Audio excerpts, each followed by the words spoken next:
উপদেষ্টার ফেসবুক পেজে বলা হয়, জুলাই সনদের আলোকে গণভোটের ব্যালটে উপস্থাপনীয় প্রশ্ন নিম্নলিখিত প্রস্তাবগুলোর প্রতি আপনি কি সম্মতি জ্ঞাপন করছেন? একমত হলে হ্যাঁ, আর না হলে না তে সিল মারুন।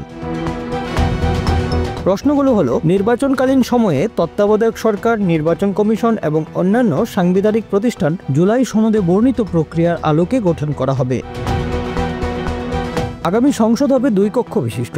জাতীয় সংসদ নির্বাচনে দলগুলোর প্রাপ্ত ভোটের অনুপাতে 100 জন সদস্য বিশিষ্ট একটি উচ্চকক্ষ গঠিত হবে এবং সংবিধান সংশোধন করতে হলে উচ্চকক্ষের সংখ্যাগরিষ্ঠ সদস্যদের অনুমোদন প্রয়োজন হবে। সংসদে নারীর প্রতিনিধি বৃদ্ধি, বিরোধী দল থেকে ডেপুটি স্পিকার এবং সংসদীয় কমিটির সভাপতি নির্বাচন, প্রধানমন্ত্রীর মেয়াদ সীমিতকরণ, রাষ্ট্রপতির ক্ষমতা বৃদ্ধি, বিচার বিভাগের স্বাধীনতা সহ বিভিন্ন বিষয়ে যে 30টি প্রস্তাবে জুলাই সনদে রাজনৈতিক দলগুলো ঐক্যমত হয়েছে, সেগুলো বাস্তবায়নে আগামী নির্বাচনে বিজয়ী দলগুলো বাধ্য থাকবে।